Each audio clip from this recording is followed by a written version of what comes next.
Welcome to the Beyond Anxiety podcast, where we talk about dismantling mental health stigmas, mental health awareness through education, and strategies for overcoming mental health challenges. I'm your host, Darius Fennell, and I'm a mental health and therapy advocate, published author, speaker, and coach. I'm so glad you decided to tune in and listen, and I'm so excited to get into this next episode. Welcome, and please like, subscribe, follow, comment, and enjoy. And welcome back to another episode of the Beyond Anxiety podcast. I am your host, Darius Fennell, and you are at the last episode of season 2. Thank you for being on this journey with me and all of my guests. And today we have a special guest, Cynthia Agyeman-Anane. And I have got the pleasure of knowing her over the last few years now within social media. And I'm actually sitting on the opposite side of the table, where I've had the pleasure of being a guest on her lives at least 2 times. And I want to say, I feel like we did a collaboration for Mental Health Month, but it's been so many of those now. I can't. It all sort of runs together. But just a little bit about her background. She has over 20 years of experience in social work and in the mental health field. Is CEO and founder of Conversations Create Change LLC. Is MD Board-Approved Supervisor, clinical therapist, and is passionate about therapy. And I've had the pleasure of just seeing her do her thing on social media and sharing all the different things about therapy, and has been one of the folks that have inspired me to be vocal and share about the journey and share about all the things that go into just having a healthy mental health. So without further ado, please welcome Miss Cynthia to the show. Thank you, Darius, for having me. I'm really, really excited to be here today with you. Yes. And so I've get a little bit of background, but tell us a little bit about yourself and how you got into your field and to some of your specialties and things that you do in practice. Yeah, so I guess I've always been into like helping people, right? And so I think I went into university thinking that I was going to become a lawyer just because, as a young Black African girl growing up, you only had like certain career paths, right? You're either going to be a doctor or a lawyer or something to that, or a mother, right? To that effect. So I think social work was a natural calling for me over the years. And so it was, it was more of like yes, I wanted to go into the helping field, but also it was like a natural fit in the long run. And so, yeah, that's how I naturally got into the field in college. And then, yeah, just started kind of working after that, and I haven't stopped, right? I got a job right after school and kind of just made my way through. And I've been doing lots of different things over the years. And so, yeah, it's been a good decision for sure in the long run.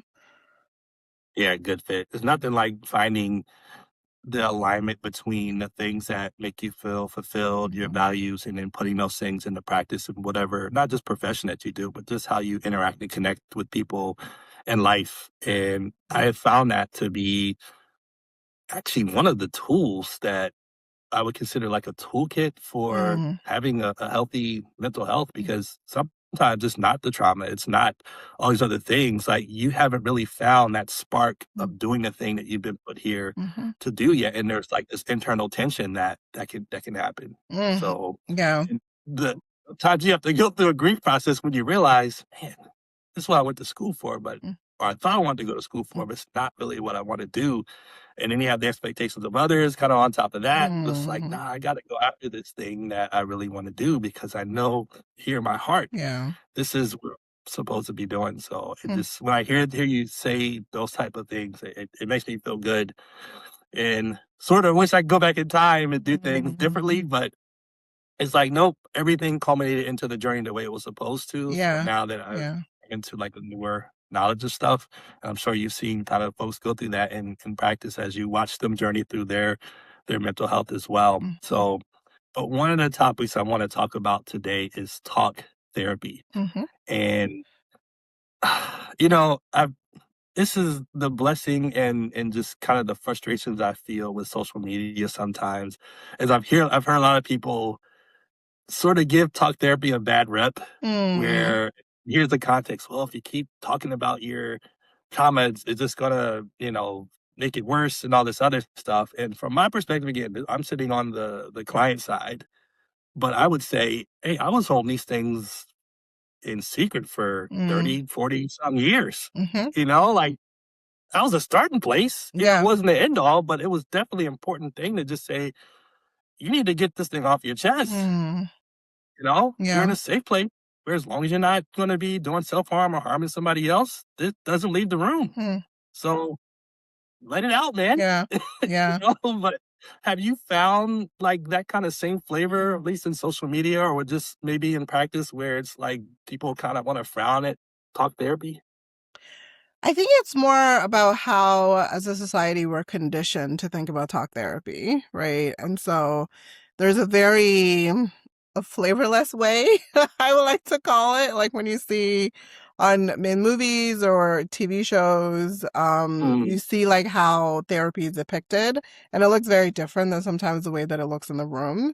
So one of my yes. favorite depictions of like the kind of talk therapy I do is the show on Netflix, Never Have I Ever.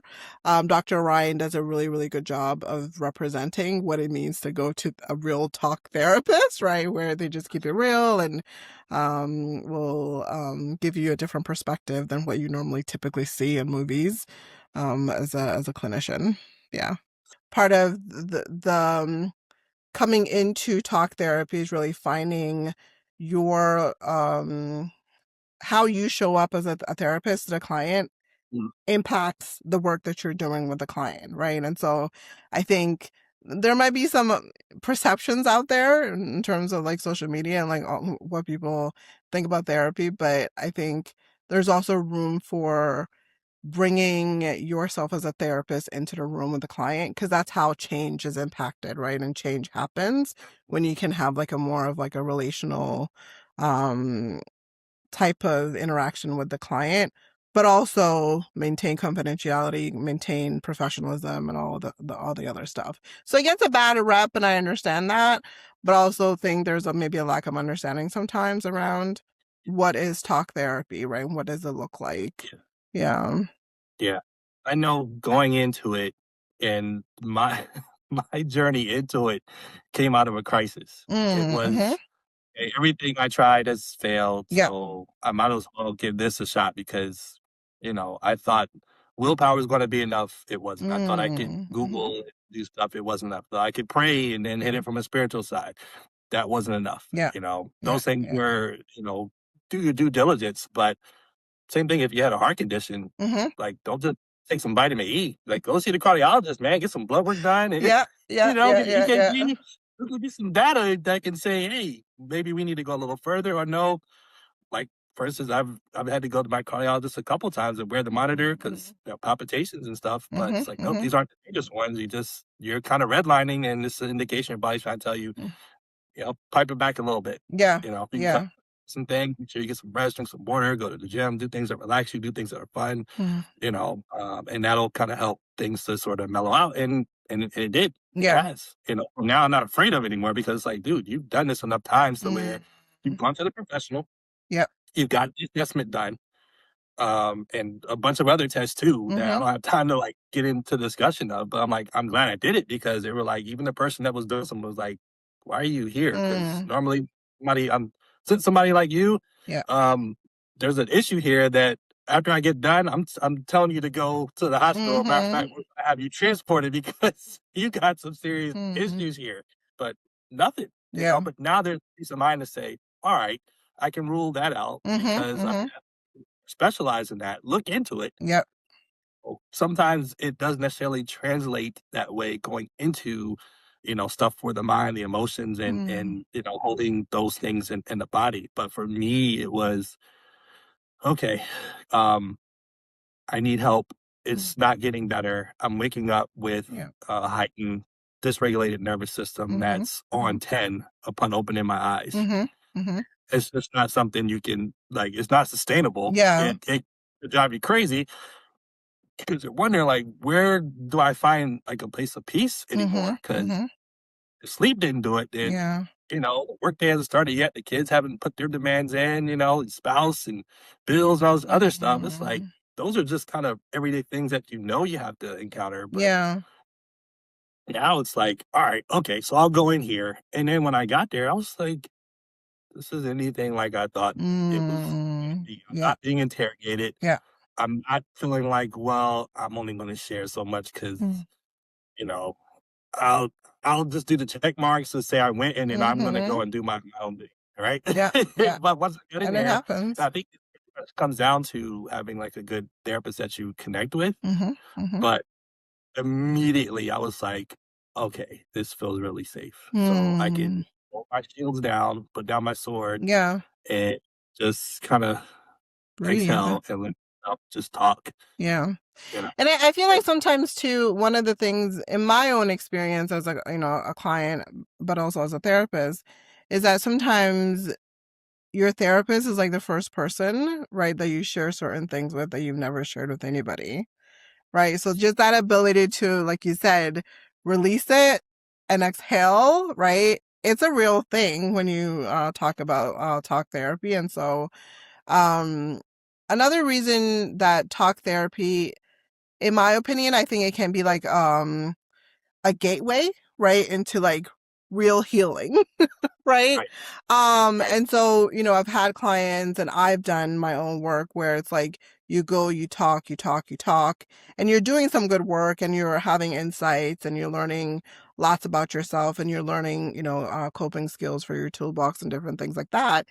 And then you start realizing, oh, there's more here, right? And I might need to do some deeper work that goes beyond talk therapy, right? And so you may have to do some somatic things or some some other more intensive therapeutic modalities. And so I think sometimes yes, talk therapy is like a gateway if you want to Yes, use that term.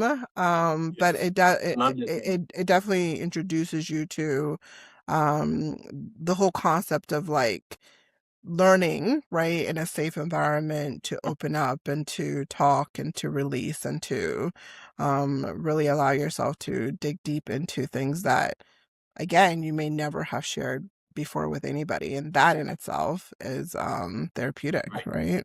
And life-changing sometimes. Yes. Yeah.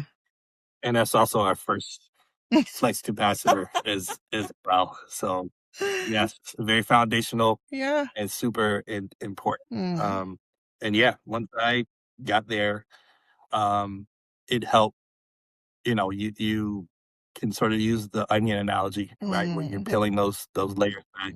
Gosh, yeah. You start to make progress, and it feels good. And then one day I go into therapy, and I've said this in other episodes, but I'm looking at my therapist. I said, are you hot?" She goes, "No, I'm not hot." I'm like, I'm thinking, like, why would you turn the heat on Mm. in here? Like the way I Are you feel right now, right? I was like, wait a minute. I lost my train of thought. I got all hot, right? Yeah. So we keep talking.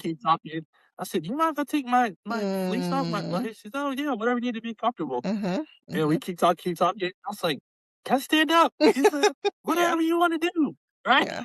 Yeah. And then I start pacing the room, and she said, "Oh no, no, I see what's happening. Yeah. Sit down. We're Yeah. gonna do some breath work Mhm. and a little bit of was it scanning, Mhm. scanning exercise." Yeah. And I didn't believe in any of that stuff in the beginning because Mm. it was kind of hocus pocus, heebie-jeebie stuff that Mhm.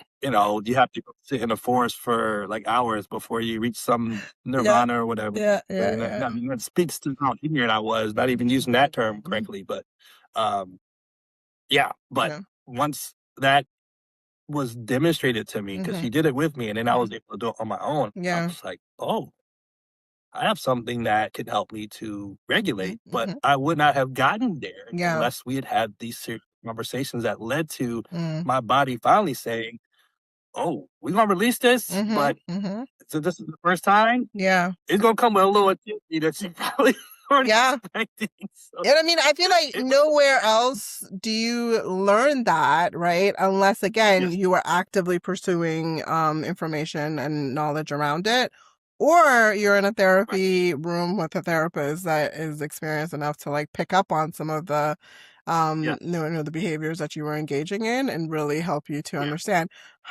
there's a mind and body connection. Right. And as like Yes. we become stressed, certain things in our bodies are happening. And then these behaviors happen as a result of it. And so, yeah, Yes. I'm like, why don't we learn that? Right. Yeah. Some schools do social emotional learning and stuff like that. But I feel like Yeah. we should be learning that from the time we're very, very little, right? Because it's something Yes. that it impacts all of us, right? Our bodies, our minds are connected, and as things are happening, we are impacted by it. And so yeah, it's just really it's unfortunate that we don't learn it as freely, right? Unless we go to Yeah. a place like Like therapy I had to or wait 4 decades for that. It's like, well, what else am I holding in my body? And my body's mm-hmm. like, oh, hold my beer, buddy. We'll show We'll you. show Hey, you. let's just do Yeah, this. yeah. Well, and I think it's so and I'm sure you've done you've had other conversations with people where you've talked about how people will go for years, right, with like Yeah. certain physical symptoms, right? Yeah. Stomach aches, headaches, body aches, all these aches. And again, it's not connected to anything medical, right? But Right. it's all psychological. And So so it frustrating happens because so frequently. yeah, when you said that, it reminds me of all the blood work and tests that I gotten. Yeah. And I was sitting in the hospital for a whole Mm. week.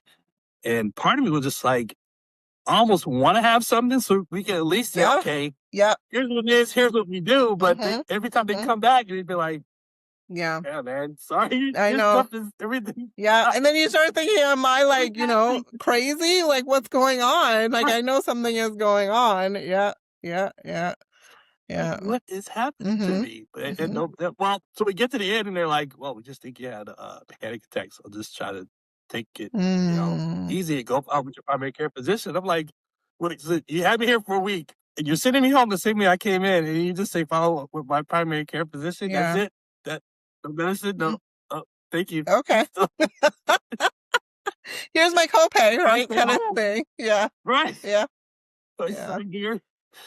Mm. Oh my gosh. So the first day home from the hospital after a week, I'm sitting on the couch watching TV, boom, out of nowhere, here's another anxiety attack, Mhm. Mhm. And I'm like, wow, maybe this is just gonna be my way of life now, Wow. Scary. you know? Yeah, and Mhm. it was pretty hopeless because as I'm sitting there in the hospital, I'm thinking, I'm not coming out of this. And Mm. then weeks after leaving there, I'm like, I'm getting better. Yeah. And finally, when going to therapy came, like all those things that were attached to the stigmas and Mhm. oh, you're gonna be looked at as weak, crazy or Yeah. lazy, out the window. Mhm. Because at this Mhm. point, kind of how pain and really just the inconveniences that come from being dysregulated actually Mhm. turned into a blessing because all the stuff that I was making excuses for, couldn't hold on to those anymore. It's like, Mm. okay, long as you hold on to these, this is where you're gonna be. Yeah. So now you have to make a convenient decision of, do I want this discomfort where I'm stuck and don't have a way out, or I have the Mhm. discomfort Mhm. of getting past the ideas that I later find out were true? Exactly. And it's almost like sometimes we wait until it's not that it's too late, but then we there's nothing else, right? Yeah, Uh, that's Like exactly what it this is was my for me. only option is to do this, right? And so I Yep. have to go speak to someone, or I have to go see that doctor, or I have to go Yeah. do this thing. And so I think prevent doing preventative stuff is so important, right? And so Yes. part of the reason that I wanted to name my practice Conversations Create Change, right, is because this idea of like we're going to the doctors regularly, we go get our nails done, our hair done, and so I wanted us to be what for people to understand that you can just like go to your therapy room, right, with your therapist and just have a conversation. On the other end, yes, your therapist is doing some, the expertise stuff, right, and like bringing the knowledge and dropping gems and all of this stuff. But at the end of the Yes. day, you're just having a conversation, Yes. right, with someone who's going to help you unpack, right, and unpeel over and over and over and over again. And sometimes like calm down in that moment. And so I think it's Yes. so You unpack and important. peel. Yes, indeed. Yeah, Yeah. yeah. To kind of like take the stigma away from Yeah. like you're going to therapy and you're gonna do, all this like woo This is stuff. Yeah. Yeah, yeah, yeah, yeah. Yeah. But It I'm feels glad you scary. talked about the unpacking and unpeeling, because I think there's an important element there where I realized that as I was going through therapy that Mm-hmm. I could have never done these things on my own, or from reading the self-help Mm-hmm. book, from finding a YouTube video, or from just trying to journal my way Mm-hmm. without Mm-hmm. any extra guidance, Yeah. which I do consider journaling like a non-negotiable tool that Mm-hmm. you need to Mm-hmm. use, but somebody needs to be able to not only guide you, Yeah. but pace you. Yeah. Because in the beginning, I did not want pace. You just I wanted think to you do this. exactly. Yeah. My Exactly. therapist said, "Come on, give me." I had my journal. I was like, "All right, give me 5 things I can do this week, man." Mm-hmm. Because thinking once I do this, I'm Mm-hmm. out of here, and you don't Mm-hmm. have to see me ever again. And she just looked at me Like and a she just said, drive-through therapy, right? That's what you were looking for. Yeah. "Yeah." She just looked at me. She said, Yeah. "Darius, Darius," and I was like, Mm-hmm. "What, man? Come on, give me something." She said, "Okay, I'll give you something." And I came back the next week. She's like, "How'd that work for you?" I was like, "Shit don't work that way, does it?" I'm like, "No." Yeah. You ready to take this walk in this journey? Yeah, Yes. yeah. But I get it. I get it though, right? Because we do want that, especially if you've been going through something for such a long time. You just want the release, you want the relief, right? To come as quickly as possible. And so I get that. But yeah, therapy is Come on, man. definitely Like, give me something. therapy is definitely a slow burn. It's a slow burn process and journey for I sure. did not Yeah. like that at Yeah. all. I'm looking at her like, man, okay, do I need to switch to somebody else? Mhm. I'm like, I don't want to go through this Oh, process. You know, she's not good. She's not give me I already another one. trust you, man. I'm not Yeah. going through this. I gotta feel you out. No, like you're the one. So, all right. Yeah. Hey.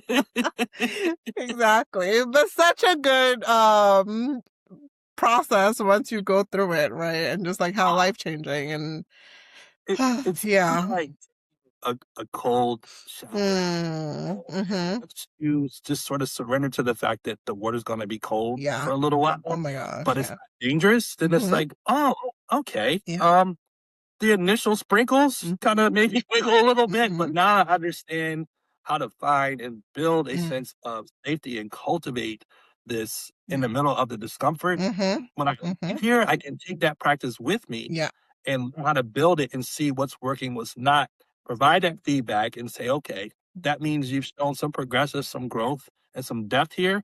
Let's find out what the limitations are this week. Mm-hmm. We Exactly. may have to stay here for a few weeks. It doesn't mean, okay, well, we got here, let's take you to level 90. No, Mm-hmm. like we Mm-hmm. may go to level 10 and maybe you got to go back to 8 for a little bit before you get to level 15. And then I Exactly. had to turn off the whole trying to quantify what healing Mm-hmm. looks Mm-hmm. Mm-hmm. and just say, you know what? I'm committed to the journey, whether I get better or not. Yeah. I throw that out the window. Yeah. And weird because as an engineer, you're looking for the solution. Immediately. Yeah. Yes. Mm-hmm. Right? If it doesn't work, then you tweak the equation until you get the answer that you want. So Yeah. I'm just I'm in Yeah. my mental brain lab just trying to like, all right, that didn't work. All Mhm. right, put this in there. Next one. Dang, that didn't work. Yeah. And I feel like it maybe in your own journey and in my journey and even with my clients, the more work you do, the more work you have to do.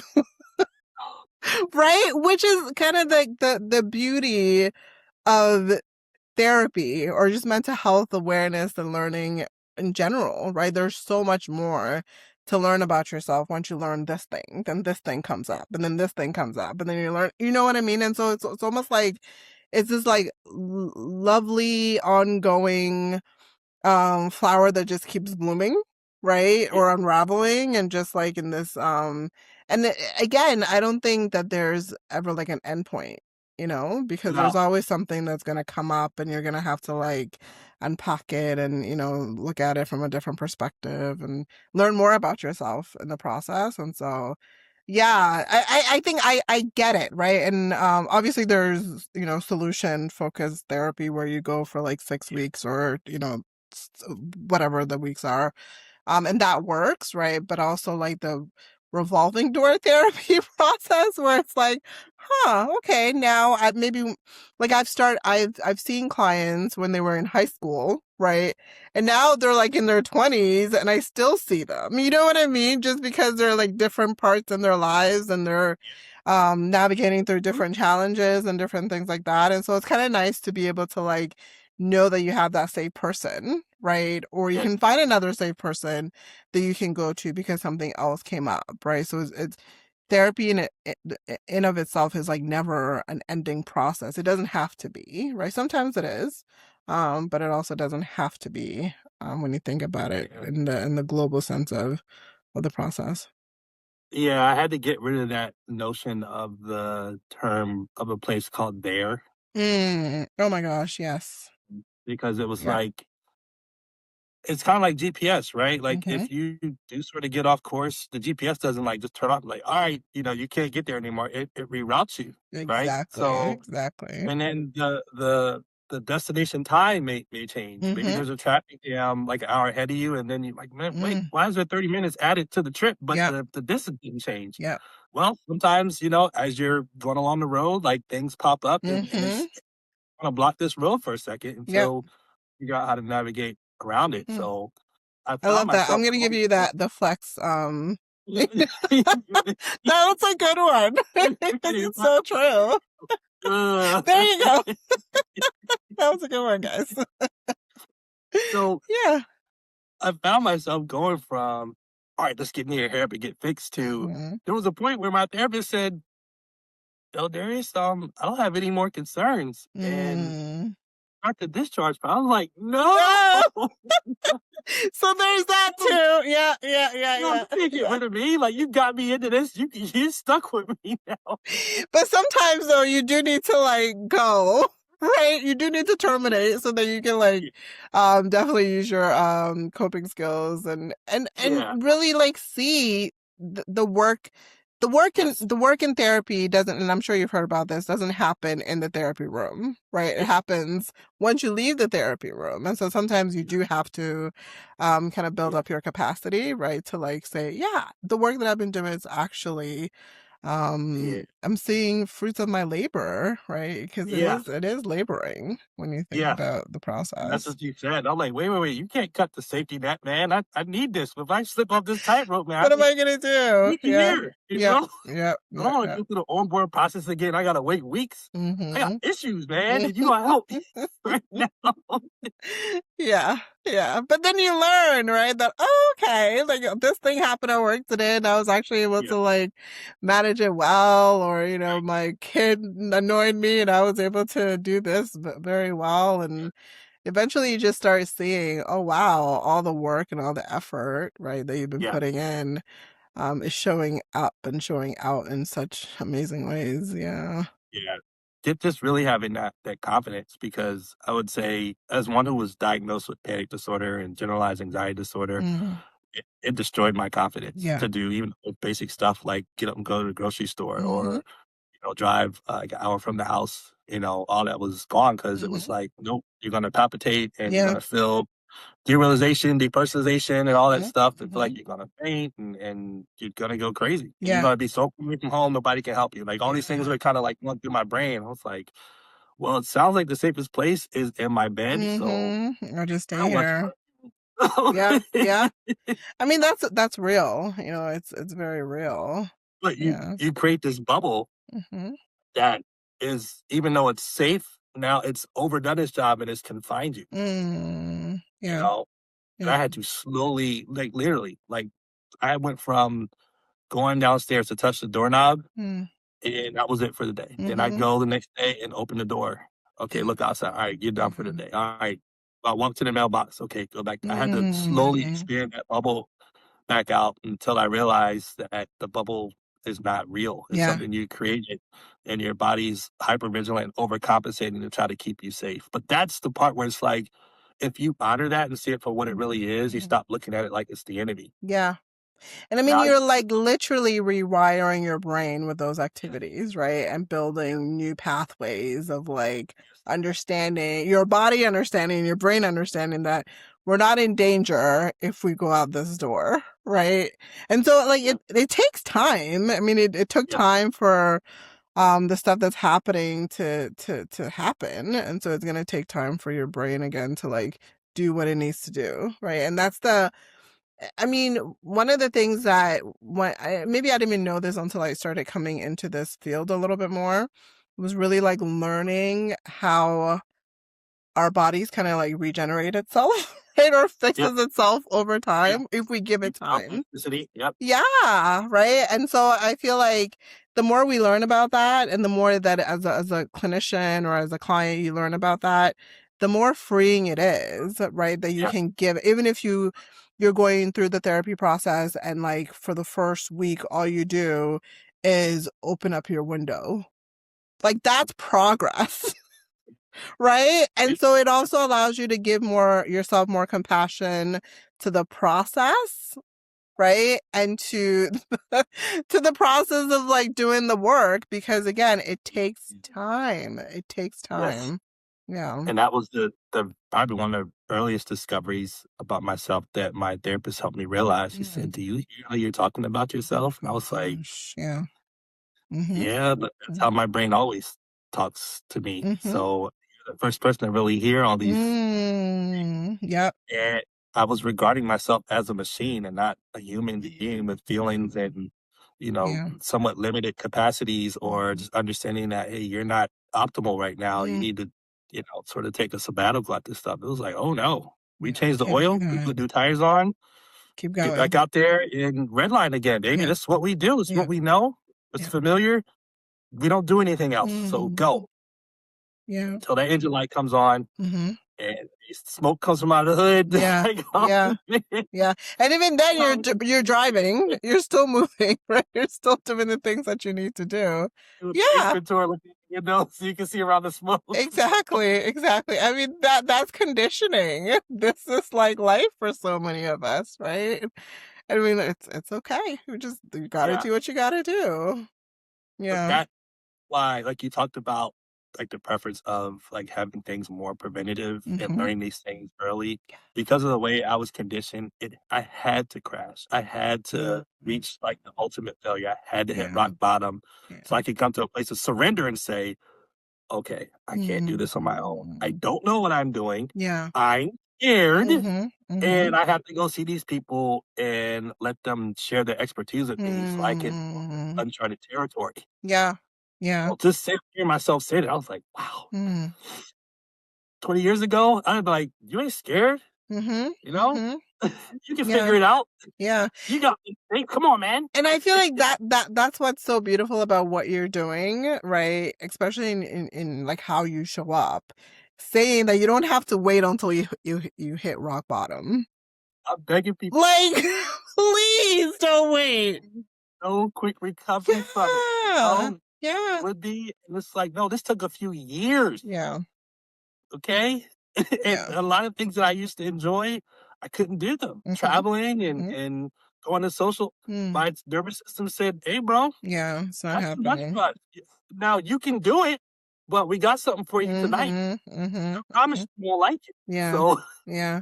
And your whole life changes, right? When you're going through that. And there's, yeah.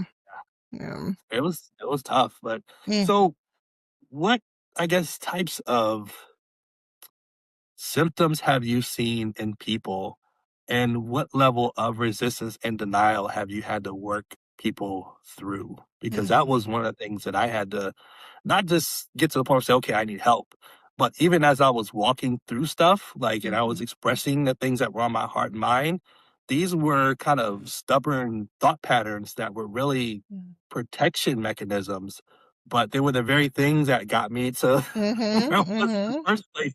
But now you're dismantling me and telling me this probably isn't the best way to think. And now you're asking me to use stuff I've never done before. So there is, and I had to like, and a good clinician will recognize this. And sometimes I had to say, like, listen, this isn't personal. I said, but like, I'm feeling, there's a part of me that feels like it wants to like fight what you're saying because I feel really uncomfortable, even though I can intellectually understand what you're saying is absolutely true. Yeah. The core of me is saying, but that's not safe. Mm-hmm. Mm-hmm. So we're not doing it. I mean, you just described the whole internal struggle of like the healing process. Right? Because yes, all the maladaptive, all the unhealthy, all those coping skills, right? The dysregulation, all of that has been developed to protect you and to take care of you. Yeah. Right? And so now you're asking me not to use those skills that have been protecting me. Somebody I just met, like, what, 2 minutes ago? Right? Because you have your degrees on the walls and different things like that, you're telling me, right, to do this differently.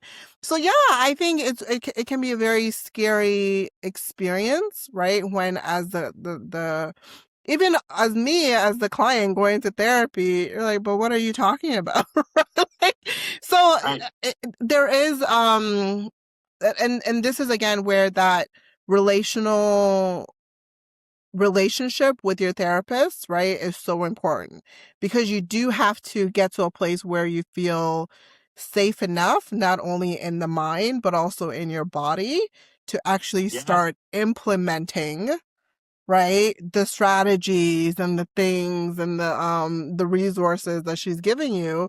Because if you do not feel safe in the body, you're going to say, yeah, okay, I'll try that at home. And then you go home, Please. do the same thing you did last week and the year before. Rightfully so, because that's what keeps you safe. Yeah. I can almost hear like an internal conversation like, babe, you gonna listen to that? Okay, now Exactly. what happens if it doesn't work and then something worse happens? Yeah. And I warned you, Yeah. don't do it. Yeah. And that would Yeah. be the That I I mean, never say it out loud, but inside it's yeah. Yeah, and that happens like all of the time, right? And it could be like something as simple as like sit down and breathe for like a minute.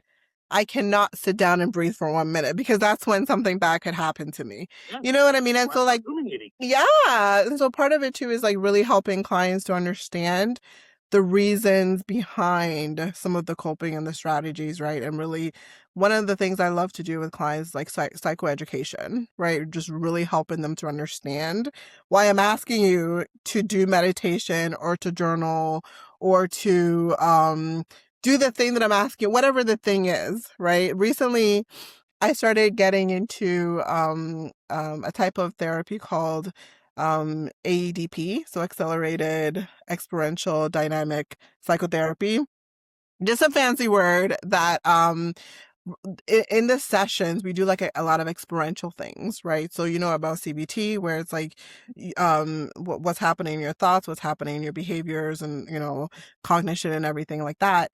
But in the session, right, we would actually like do the thing that I'm asking you to do maybe at home, right? So we would practice, okay, so this is coming up for you. Let's sit and like let's notice what's coming up for you, right? I'm feeling like I can't breathe. Okay, where in your body do you feel that, right? So it's very much like you get to experience what you're Yeah. emotionally experiencing in the therapy room with the therapist, right? So it creates like a real safety for you, Yeah. which is How do very you ease somebody into that though? well. It takes a lot of trust, and it takes a lot of like helping you to feel safe, not only with me, right, but also like understanding that if anything happens, I will help you come out of it. Okay. Right. And so, but it takes a lot of trust and a lot of Yeah. obviously skill and a lot of trust from the client. But that's only to say that if we're not doing that kind of like in-depth work with some of the clients, again, they just go home and they're just going to go do their thing, and they don't. Next week they come home, they come to therapy, and you're like, well, did you do this homework? What? I forgot. Rightfully so, because it was hard for them, right, to even attempt to sit with their feeling and breathe, because I'm to laughing them so that's a safety issue. yes, I'm laughing so hard because I remember, going to a session Mm-hmm. after going over like some wonderful tools and after you get to the pleasantries of how's your week going? Da, da, da, da, Mm-hmm. you know, okay. We went over some tools last time. did you get a chance to try any of them out? Like, how's that going for you? And I'm like, Right. did you try at least one of them? Yeah.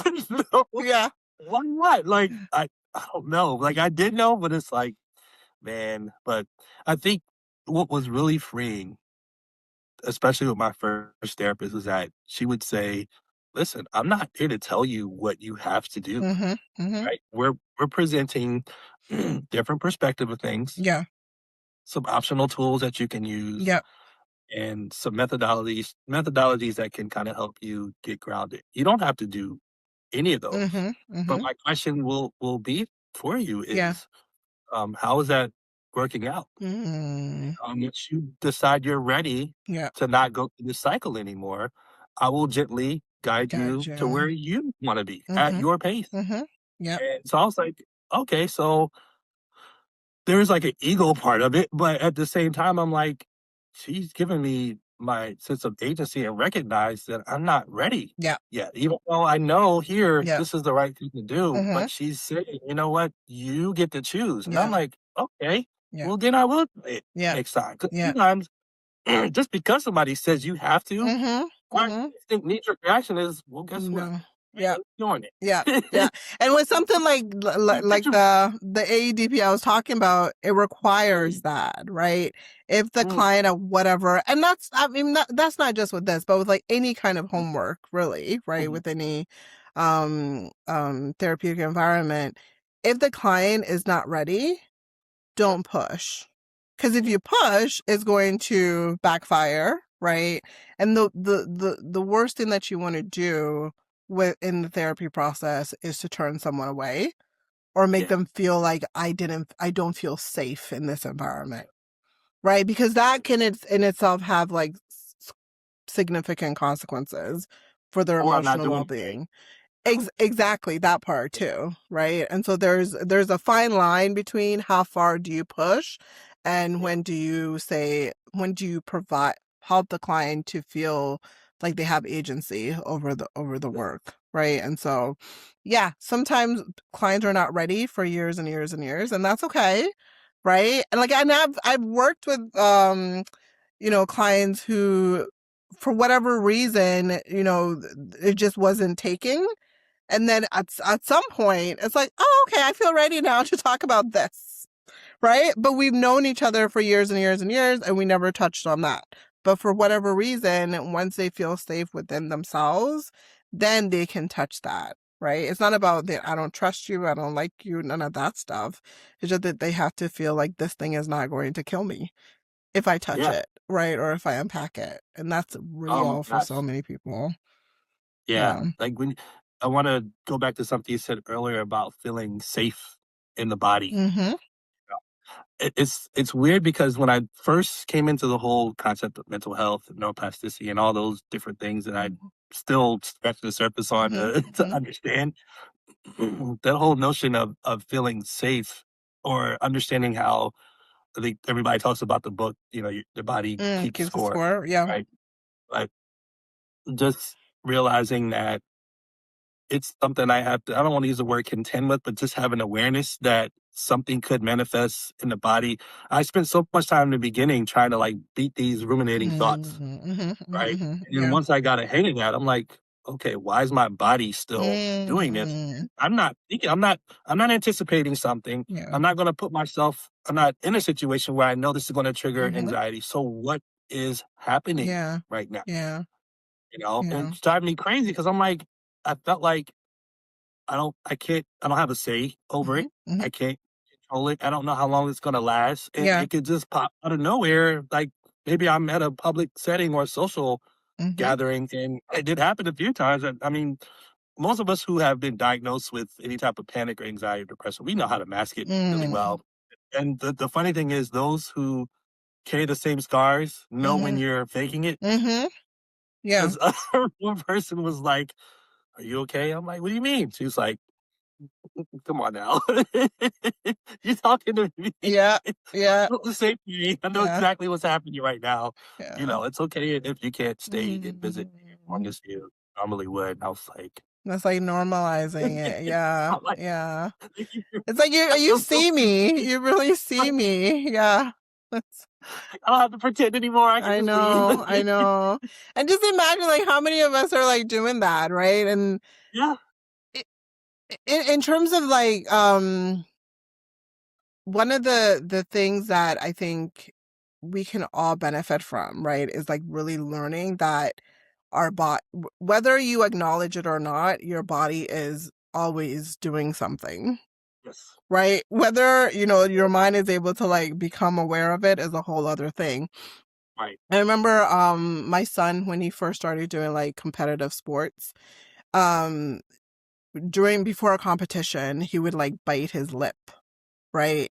And it was like, I mean, we didn't notice anything. And then one day I was like, what's going on with your lip? Right? And he's like, what? He had no clue that before every competition, he would literally be biting his lip, that he would have like a little thing there. Right. So I had to like talk to him about like, that's like, you're probably feeling anxious. You're probably, your nervous system is activated, and, you're just, which is normal to feel anxious before like a big competition, but it's manifesting in this way. Right. And so just even helping him to become aware, that naming it for him, that what you're, right? And as a result of that, you're doing this. He didn't have the ability, not just even because of his age, but just because like as humans, like we do things in a protective way without thinking. Why are we doing the thing, right? Metacognition. We're like, why do I do the things that I do? No one really thinks about that until you're forced to think about it, right? Yeah. And so I think there's so much of that for not just young kids, but for adults too, right? Where you're like, well, I don't have to go to therapy. Right. But you're doing all these things that you're like, that's negatively impacting you or the people around you. Right. So just because you don't touch it, you don't feel it, doesn't mean that it's not impacting Yeah. you. Yep. You know? The guy I was talking to, he's like, oh man, I just go to the gym. Right. Like, Right. what happens when if you get injured or something happens and you lose your membership? Then what? Yeah. Then what? I said, please. I said, like, keep going to the gym. Like, Mm-hmm. if anything, like, I need to go more. Mm-hmm. I've been paying these memberships and haven't really been using it. Yeah. But, you know, I was like, please make extra consideration Mm-hmm. for it. Mm-hmm. It can be, you can do both, right? You can do You both. can do, you You can can do have both. both. Same Yeah. thing with like, church and other stuff like that. Mm-hmm. People feel like, Mm-hmm. oh, I do this, I don't have faith. Like, no. I Yeah. mean, would you say that if you broke your arm and you had Yeah. to get a cat? Yeah. Yeah. Yeah. No, Yeah. you're getting treated for the thing that needs to be taken care of. Exactly. So Exactly. the mind needs the same thing, and internal body systems do as well. Or like my first therapist would say, like, continue to experience the things that you're experiencing, and you have to ask yourself, how is that going, or how long do I want to go through this? Experience that. Yeah. Yeah. And it wasn't a mean thing, but it was like, well, when you're ready, then you're gonna choose the right thing that's gonna work for you and help you to progress out of Mm-hmm. it, and I'll be Mm-hmm. right here to help you. Because part of Mm-hmm. me wanted her to fight me for this. You know Yeah. what I mean? Yeah. But it's like, But no, it's not this gonna, isn't. that's not gonna work, right? It never No, works. It never no, works. that's a survival mode Yeah. tactic, and Yeah. this is something you have to walk through with gentleness Yeah. and self compassion. And I Yeah. didn't want to do that. Yeah. Like, that's weak. That's whack. Mm. It's soft, and I want to pull out my sword and shield and battle this thing. I feel like I conquered it, but it's like, not realizing you're fighting against yourself. Right. The war is against you. Yeah. And Yeah. you're creating these fictitious enemies in your Mm. brain that really just need the volume turned down a little bit Mm-hmm. and Mm-hmm. need proper regulation. And like, I've heard people say, oh, I got something that'll help you get rid of your anxiety for good. I'm like, no, we don't want to do that. We need that No. actually. Yeah. Yeah. Yeah. It's Yeah. just, okay, turn the volume down so it's not debilitating, Mm-hmm. and try to control like the entire aspect of your life. But Yeah. if a car comes on the road and looks like it's Mm-hmm. about to hit you, you want that You need instinct to that. get away from it, or you got a deadline due tomorrow. You need Mm-hmm. something that's going to get you on the edge Yeah. for that moment, so Yeah. you can get things done. And I think part of, learning that is helping people to take away the shame Yeah. around anxiety and depression and all the things, right? Because there's so many emotions that comes with it that can be debilitating, right? And so yeah, what a It could be beautiful a dungeon, oh absolute dungeon, yeah, or a vault. yeah. It's like, how do I get out of this? Like, no, You you're never not feel getting like out you of this. can get out of it. Yeah. Yeah. That's where I think Yeah. once I started to admit all those different things I realized I could not do, then like the internal struggle stopped. Yeah. I realized a lot of what I was believing was true was they were just illusions and fantasies. You know, like having no real physical form other than the barriers I created in my mind that limited me from going from a certain place because the overprotective subconscious mind was saying, over here is safe, over there is Yeah. not. Yeah. And And then if you learning go the over there, differences between the two, right? That there yeah, are real differences. you go Yeah. over there, we got something for you. Yeah. Oh, Yeah. and then you train yourself. Mm. So one of the other biggest kind of breakthrough tools that had almost immediate effect for me was cold showers. I started learning about the vagus nerve and how do Yep. you stimulate that and all that other stuff. And the thing is, it's funny because you'll hear about certain tools and some things either your body can't tolerate or just mentally you just weren't you couldn't accept that was going to actually be helpful. Yep. And I remember the actual week that I did like 3 cold showers. Maybe it was like every other day. And right around I got to the 3rd one, I remember getting in the car, and normally the car would kind of get me really. It was one of the things that would get me really worked up, or being out in a public place with a lot of people would get me really worked up. Um, it just wasn't happening anymore, and I found out that it wasn't about this. Oh, I gotta fight this coldness. No, I was finding and creating a place of safety in the middle of the discomfort, where it was almost like a. If you remember the holodeck from Star Trek, or like in the Matrix, they had like a dojo area where they could fight, but it wasn't real. It was just this you practice, right? Okay. So as I would turn on the cold water and it would get uncomfortable, I would train myself to slow my breathing down, and then I would start the affirmations to say, "I'm safe, I'm loved, I'm worthy." And so now, when the real life situation comes and it's similar to my Yep. experience now I've got this kind of repetitive pattern that says, "Okay, the last time we felt uncomfortable, what tape did we play? Yep. I am safe, I am loved, I am that is, I'm this, I'm that, I'm da Yeah. da da da." And next thing you know, the body started to follow along with the recording tape in Yep. the subconscious mind that kept Yep. playing. I was like, I've got the power back. Need to stay consistent with this and not go too fast because a Yeah. couple times the little exposure exercise I did on my own, not listening to different therapists, I was like, I'm ready. And I'm telling you, I literally felt like my body was floating off the ground. That's how Wow. dissociated it was. I was like, oh no, I'm doing too Yeah. much.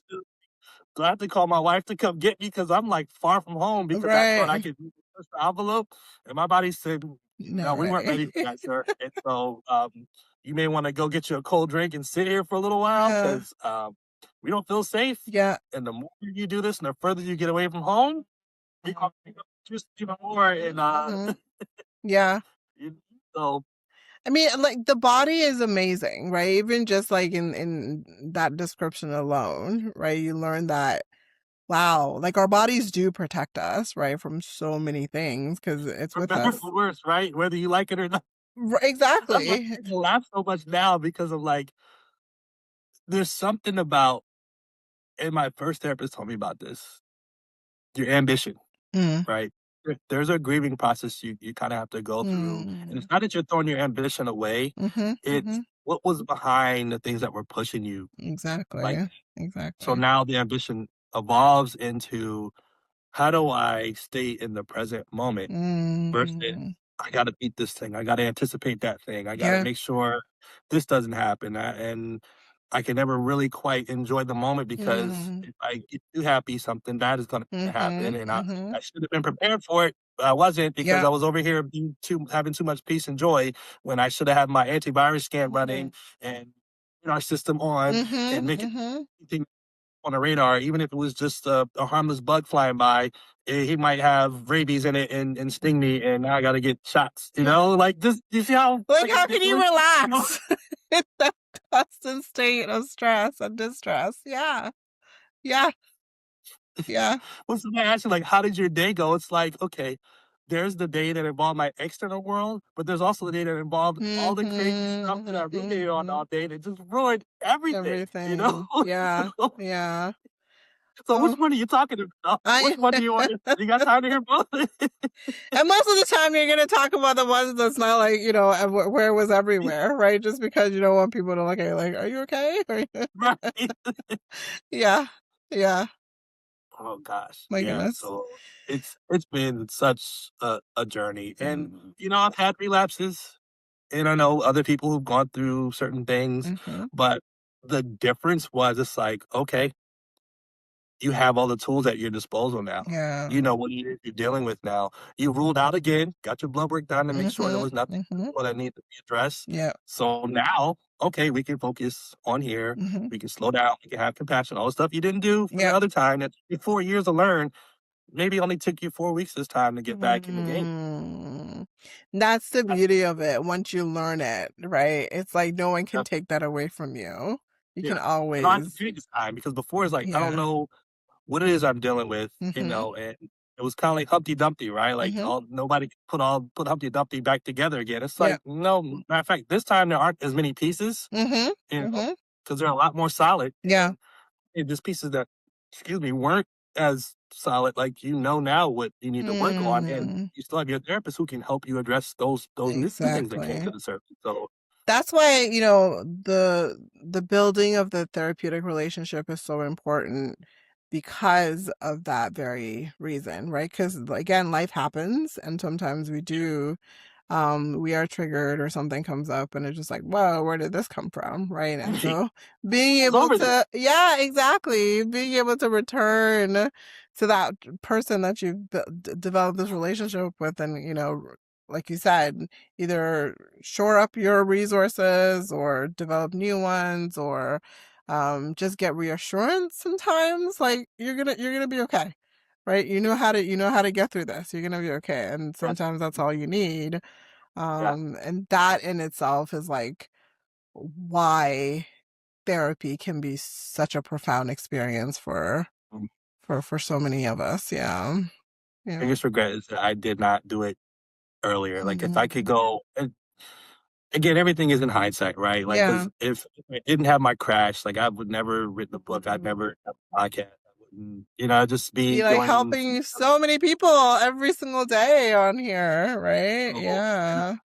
feel, I don't want to say obligated, but it's like knowing that there's so many other people out there suffering in silence. Mhm. Like I have to speak up, even if Yeah. they don't hit like or comment or ever admit that they were watching Mhm. anything that we're Mhm. saying here or other folks who are kind of doing the same thing. It's like it's planting some type of seed that will say, wow, this guy, he's worked as a professional in corporate America. He's got a Mhm. master's degree and he's doing all these things. But Mhm. look, like he went through a broken period Yeah. and had to go get help, Mm. you know?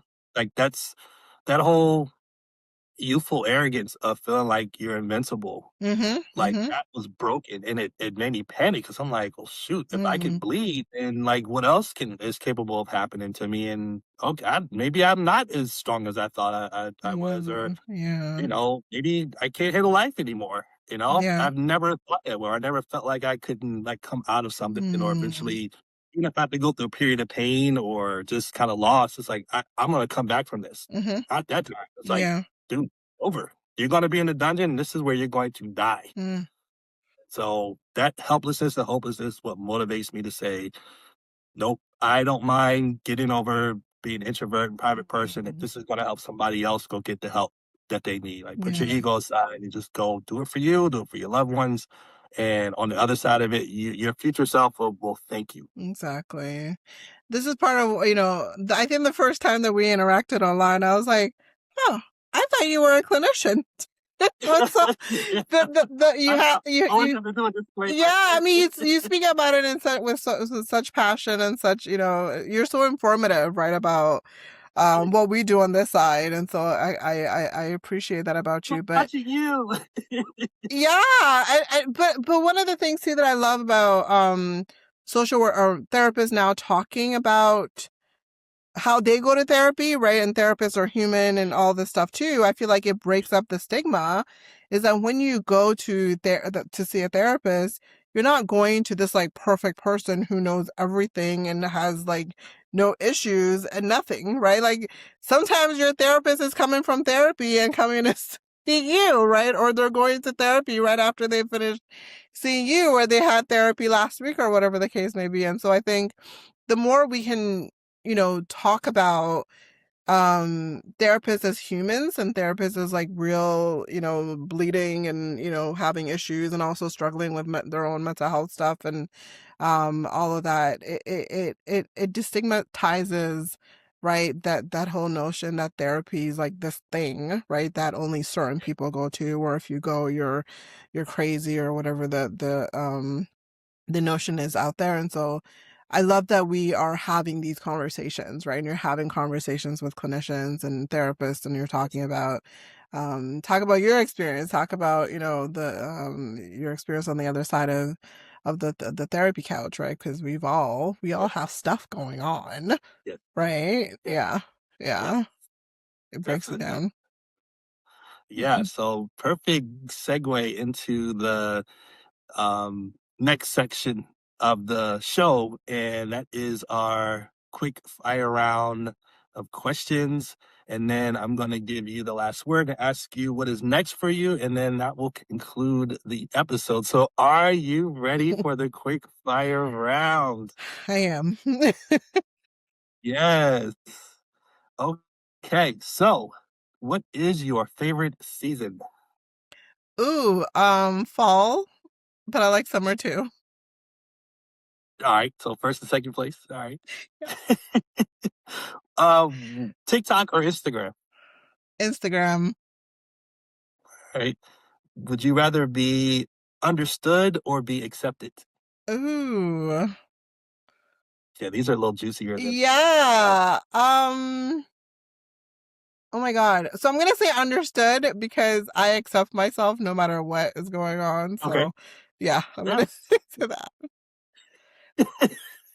All right. Smoothie or milkshake? Ooh, what kind of smoothie? What kind of milkshake? See, I want more information. No, okay. Nope. Let's do smoothie. All right. Would you rather know your purpose or know your potential? Ooh. Juicy. Oh wow, that's a hard one. Yeah. I could write an essay. Yep. I feel like I know my potential. Okay, purpose? I kind of know my purpose too. I don't know. I can't Yeah. choose. Hey, flip a coin. Okay. Would you rather have people admire you or feel safe with you? Oh my God, always feel safe with me. What was your favorite thing you had to unlearn in your mental health journey? Hmm. That the people in our lives were always doing their best, right? Regardless of how they showed up. Ah. Hmm.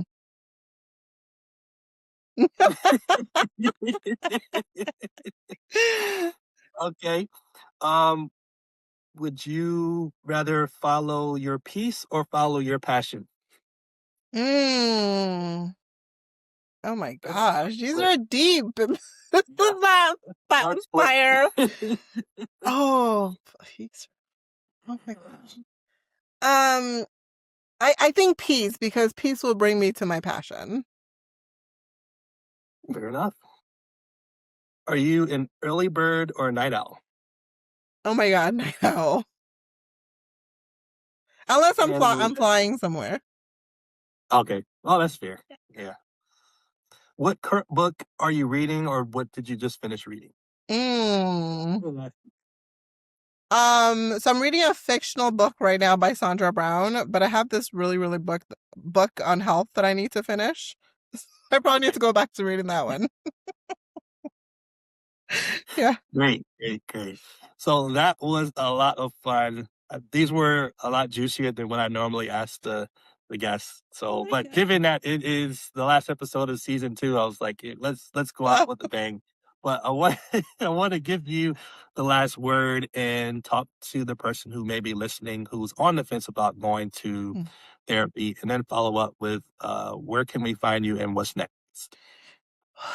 If you're listening, I think I want to encourage you to consider therapy because it's not a scary thing, right? It can sound scary, but at the end of the day, it's something that allows you to grow, develop, learn about yourself, sometimes laugh, right, at yourself. And um, it can be a place for you, again, to just go and give yourself time, right? And give yourself an opportunity to slow down and really Mm, get to know yourself in a way that you've never gotten to know yourself before.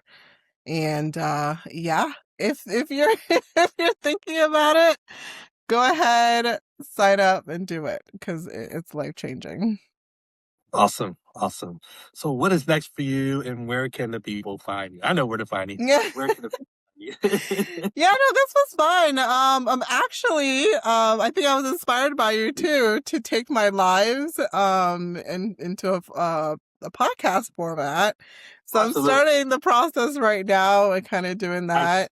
The Conversations Create Change podcast. So I'm working on that right now. So I'm really excited to kind of Sign see me up what. as a guest. I know, definitely, definitely. Yeah. Yes. Yeah, thank you.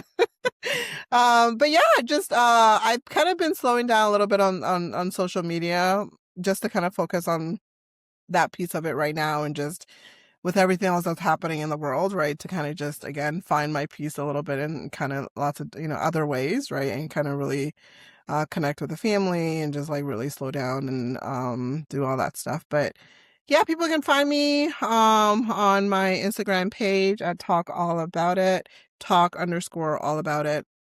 So I'm there, and then everybody can find me on conversationscreatechange.com, and then they can also find me on createchangewithcynthia.com, and that's where I do primarily a lot of couples work and different things like that. And Okay. yeah, so that's I'm all over the place in different ways. Awesome. Well, we will make sure we have all that down in the caption of whatever modality that folks are listening to this on, whether it's YouTube, IG, TikTok, all that good stuff. They'll be able to click on that and find all that good information. So, once again, thank you for being on the show with me. And to all my listeners, thank you. This is the conclusion of season 2. Thank you for rocking with me. And you know the slogan, find your recovery path. Till next time, take care. We'll see you in season 3, where I'm actually looking to do some live recordings. So that'll be the next push, the next challenge. And we'll continue to have clinicians on, as well as other people who are walking this mental health journey. So that's it. That's season 2. And we will wrap it up with a nice bow and say take care. And we'll talk to you soon.